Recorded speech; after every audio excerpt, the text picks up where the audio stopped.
کیا ان لوگوں نے اللہ کی مخلوقات میں سے ایسی چیزیں نہیں دیکھی جن کے سائے دائیں سے بائیں کو اور بائیں سے دائیں کو لوٹتے رہتے ہیں،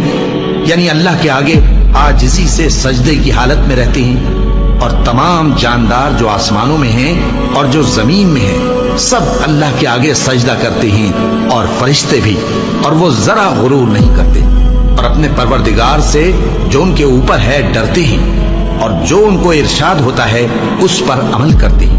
اور اللہ نے فرمایا ہے کہ دو معبود نہ بناؤ، معبود تو وہی ایک ہے، سو اے بندو مجھی سے ڈرتے رہو۔ اور جو کچھ آسمانوں میں اور جو کچھ زمین میں ہے سب اسی کا ہے، اور اسی کی عبادت لازم ہے، تو تم اللہ کے سوا اوروں سے کیوں ڈرتے ہو؟ اور جو نعمتیں تم کو میسر ہیں سب اللہ کی طرف سے ہیں۔ پھر جب تم کو کوئی تکلیف پہنچتی ہے تو اسی کے آگے فریاد کرتے ہو، پھر جب وہ تم سے تکلیف کو دور کر دیتا ہے تو کچھ لوگ تم میں سے اللہ کے ساتھ شریک